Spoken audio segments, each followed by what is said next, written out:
Retour du nucléaire. Une astuce juridique fait grand bruit. Oui, vous avez bien entendu. L'énergie nucléaire pourrait revenir en Allemagne. Ce n'est pas une blague, regardez cela de plus près. Cette fois, il ne s'agit pas de produire de l'électricité, mais de chauffer des villes grâce au nucléaire.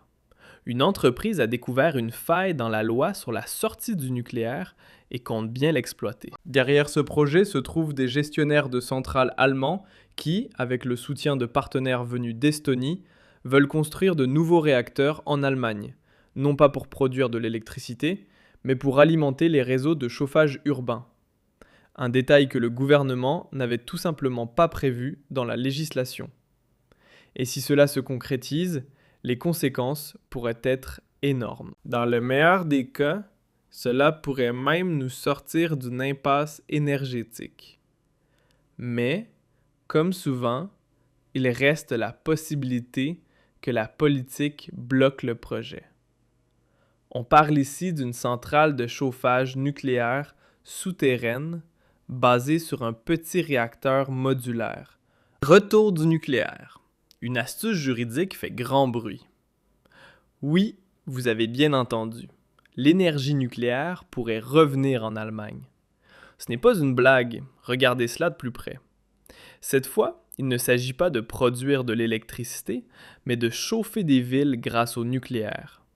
Une entreprise a découvert une faille dans la loi sur la sortie du nucléaire et compte bien l'exploiter. Derrière ce projet se trouvent des gestionnaires de centrales allemands qui, avec le soutien de partenaires venus d'Estonie, veulent construire de nouveaux réacteurs en Allemagne, non pas pour produire de l'électricité, mais pour alimenter les réseaux de chauffage urbain.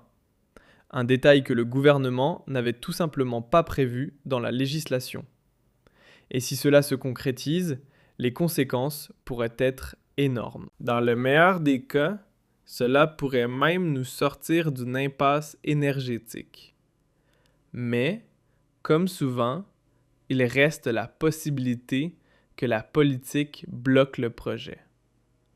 On parle ici d'une centrale de chauffage nucléaire souterraine basée sur un petit réacteur modulaire, un SMR, développé par l'entreprise Steady Energy. Regardons de plus près de quoi il s'agit réellement. Et petite mise au point au passage, même si certains responsables politiques affirment aujourd'hui que la sortie du nucléaire serait une décision prise par le gouvernement Merkel, la réalité est plus complexe. L'origine de cette politique remonte clairement à la coalition rouge-verte. La décision a été prise dès 2002, puis suspendue par Angela Merkel avant d'être relancée après la catastrophe de Fukushima. En 2002, la coalition gouvernementale de l'époque a adopté la loi visant à organiser la sortie progressive de l'énergie nucléaire utilisée pour la production commerciale d'électricité. C'était l'un de leurs projets politiques les plus emblématiques. Depuis cette décision, la construction de nouvelles centrales nucléaires est interdite en Allemagne. Et quand on y pense aujourd'hui, on se demande vraiment comment une telle décision a pu être prise. À l'époque, certains responsables politiques affirmaient que tout cela ne coûterait aux citoyens que le prix d'une boule de glace. Le nom de Jürgen Trittin, des Verts, est souvent associé à cette déclaration. Mais personne ne s'est demandé combien coûterait réellement cette fameuse boule de glace 20 ans plus tard. Aujourd'hui, on parle de milliards et de milliards d'euros, plus de 10 milliards, que cette transition énergétique a déjà coûté et continuera de coûter. C'est inquiétant, profondément inquiétant. Les centrales nucléaires sont donc interdites, du moins celles qui produisent de l'électricité. Mais l'idée que quelqu'un puisse construire des réacteurs pour produire de la chaleur n'avait apparemment jamais été envisagée par les législateurs. Et c'est précisément cette faille juridique qu'une start-up nucléaire venue d'Estonie souhaite maintenant exploiter pour contourner la sortie du nucléaire en Allemagne. Si l'on regarde vers la Finlande, on comprend rapidement que cette idée n'est pas seulement théorique, mais déjà prise très au sérieux. Là-bas, l'entreprise Steady Energy travaille activement à développer une nouvelle utilisation du nucléaire: produire de la chaleur pour les villes. Et imaginez un instant ce que cela pourrait changer. L'énergie nucléaire reste, qu'on le veuille ou non, l'une des sources d'énergie les plus propres que l'humanité soit capable de produire aujourd'hui. Il n'existe toujours aucune autre technologie capable d'offrir la même efficacité et une production aussi stable. Bien sûr, il est agréable de voir les éoliennes tourner quand le vent souffle ou les panneaux solaires produire un peu d'électricité lorsque le soleil brille. Mais une question se pose rarement. Que devient une éolienne lorsqu'elle arrive en fin de vie ou qu'elle est endommagée? Dans bien des cas, ces matériaux deviennent des déchets difficiles à recycler, parfois même considérés comme des déchets spéciaux. C'est un problème énorme dont on parle très peu. Le débat public se concentre presque toujours sur les déchets nucléaires, qui sont effectivement un défi. Mais si l'on compare objectivement les différentes solutions énergétiques, certains estiment que le nucléaire pourrait finalement représenter le moindre mal. Et pendant que ce débat continue, les projets avancent ailleurs. En Finlande, par exemple, les plans sont déjà bien avancés. Un réacteur de démonstration est actuellement en construction à Helsinki. Prenez un instant pour mesurer ce contraste. En Finlande, on construit un nouveau prototype de réacteur moderne, alors qu'en Allemagne, on est occupé à démanteler et parfois même à détruire les dernières centrales nucléaires encore existantes. C'est la réalité actuelle.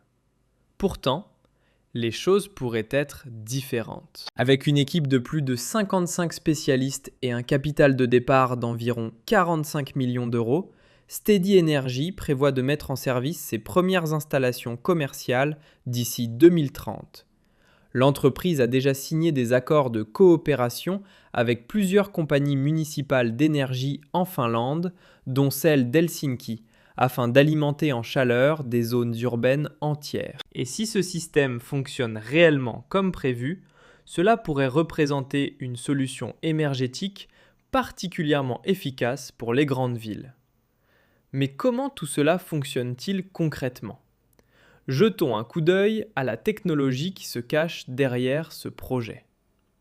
La base du système repose sur ce que l'on appelle des petits réacteurs modulaires, ou SMR. Nous en avons déjà entendu parler à plusieurs reprises. Par exemple, une start-up canadienne, à laquelle participent également des ingénieurs allemands, développe ce type de technologie et prévoit déjà de l'utiliser au Rwanda. Imaginez un peu la situation. Ce genre d'innovation se déploie partout dans le monde, sauf en Allemagne. La particularité de ces réacteurs est qu'ils ne sont pas construits comme les centrales nucléaires traditionnelles. Ils sont conçus pour être fabriqués en série, un peu comme des modules industriels. Le modèle finlandais LDR50 illustre parfaitement cette approche. L'installation est destinée à produire de la chaleur à basse température, entre 120 et 150 degrés Celsius.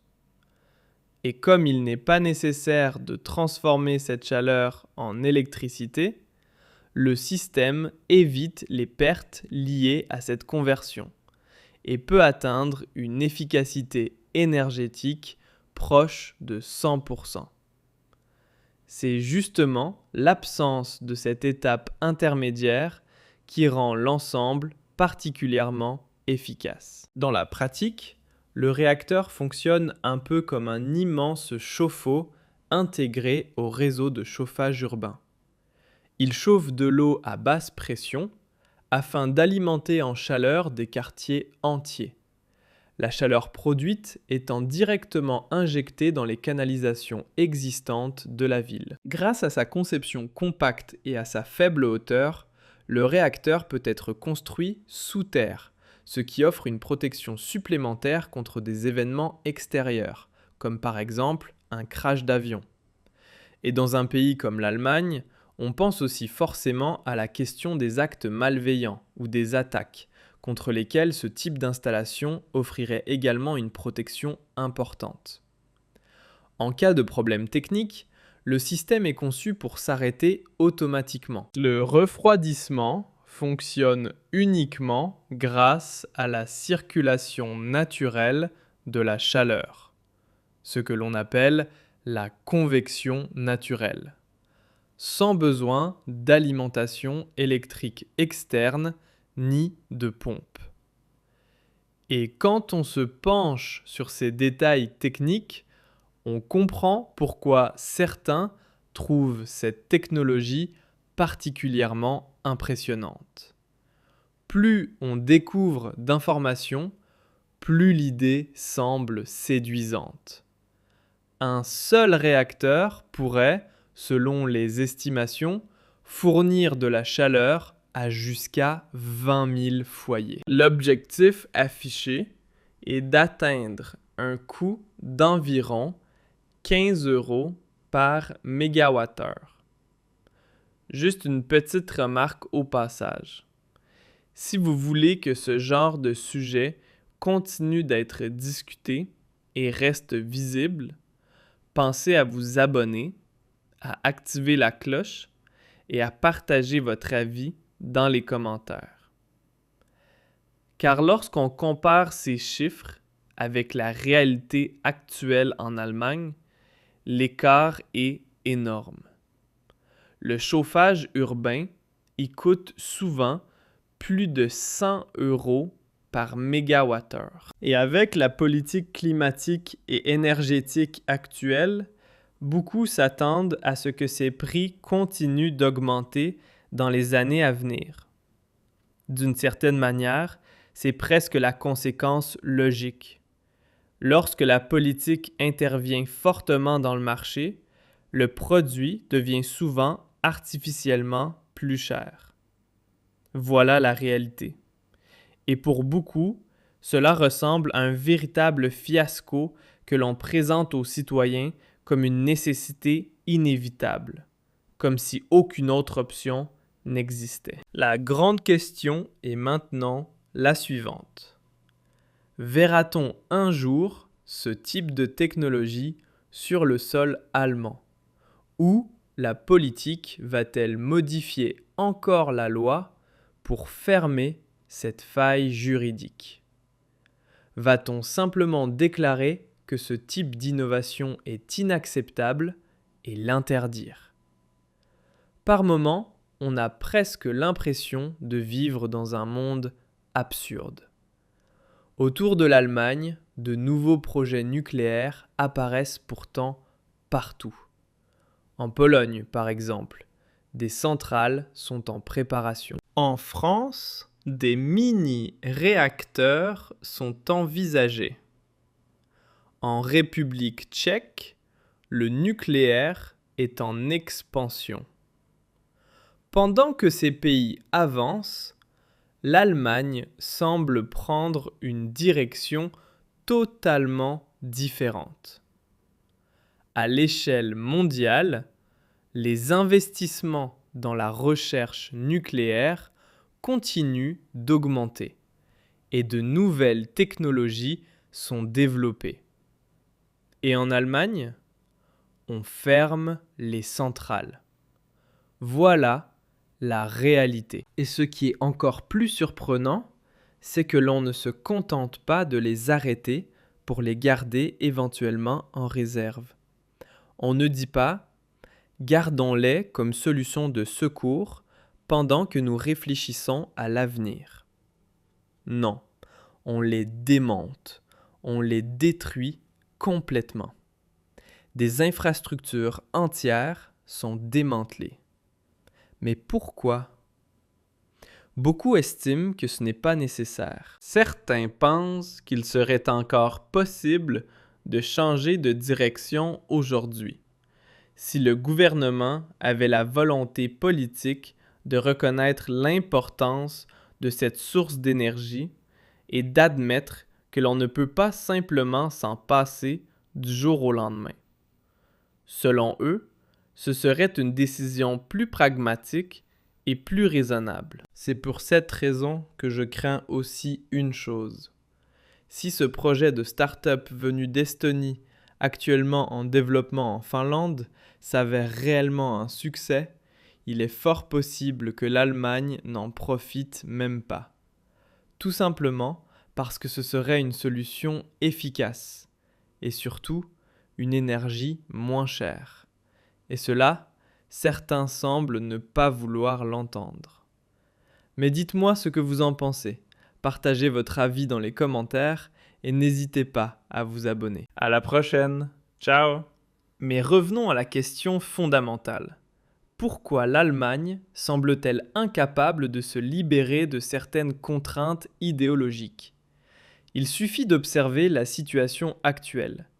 La transition énergétique, telle qu'elle est menée aujourd'hui, ressemble de plus en plus à un désastre financier. Les coûts explosent, la sécurité de l'approvisionnement devient incertaine et, contrairement à ce qui est souvent affirmé, le bilan environnemental n'est pas aussi exemplaire qu'on le prétend. Et pourtant, malgré ces problèmes évidents, cette politique continue d'être défendue comme si elle était la seule voie possible. Pour certains observateurs, cela ressemble presque à une farce, à une tragédie politique. Pendant que d'autres pays regardent vers l'avenir et investissent dans de nouvelles technologies énergétiques, l'Allemagne semble rester figée dans un modèle qui fragilise son économie. Le monde évolue rapidement et l'énergie reste l'un des piliers fondamentaux de toute société moderne. Des pays comme les États-Unis ou la Russie l'ont bien compris. Ils misent sur un mélange de sources d'énergie traditionnelles et nouvelles afin de garantir leur sécurité nationale et leur stabilité économique. Et pendant ce temps, en Allemagne, on discute encore de savoir si l'on pourrait peut-être envisager de construire de nouvelles centrales nucléaires dans 10 ou 20 ans. Pour beaucoup, ce type de débat paraît non seulement naïf, mais aussi potentiellement dangereux. Il est peut-être temps de se libérer des blocages idéologiques qui freinent certaines décisions. Il faut regarder la réalité en face. La transition énergétique, dans sa forme actuelle, montre de sérieuses limites. Mais cela ne signifie pas qu'il faut abandonner toute ambition. Au contraire, cela signifie qu'il faut faire preuve d'innovation, de courage et être prêt à explorer de nouvelles solutions. L'énergie nucléaire pourrait justement représenter une opportunité, une source d'énergie stable, relativement propre et potentiellement abordable. Encore faut-il avoir la volonté politique et le courage d'envisager sérieusement cette option et de saisir les possibilités qu'elle offre. Petite parenthèse, et elle est importante. Si tu crois que l'État te protégera lors de la prochaine grande crise, alors regarde bien autour de toi. La réalité est souvent bien plus dure. Au moment décisif, chacun se retrouve finalement seul. Et si tu n'as aucun plan, si tu n'es pas préparé, les événements peuvent très vite te dépasser. C'est précisément pour cette raison que nous avons développé un système de préparation aux crises. Un programme complet, étape par étape, conçu pour t'aider à protéger ton argent, ta liberté et ta sécurité, avant qu'il ne soit trop tard. Le lien se trouve dans la description. Et pour être totalement honnête, en 2025, ignorer encore ces questions pourrait bien être l'une des plus grandes erreurs que quelqu'un puisse commettre. La vraie question n'est donc pas de savoir si nous pouvons nous permettre de changer notre politique énergétique, la vraie question est plutôt de savoir si nous pouvons nous permettre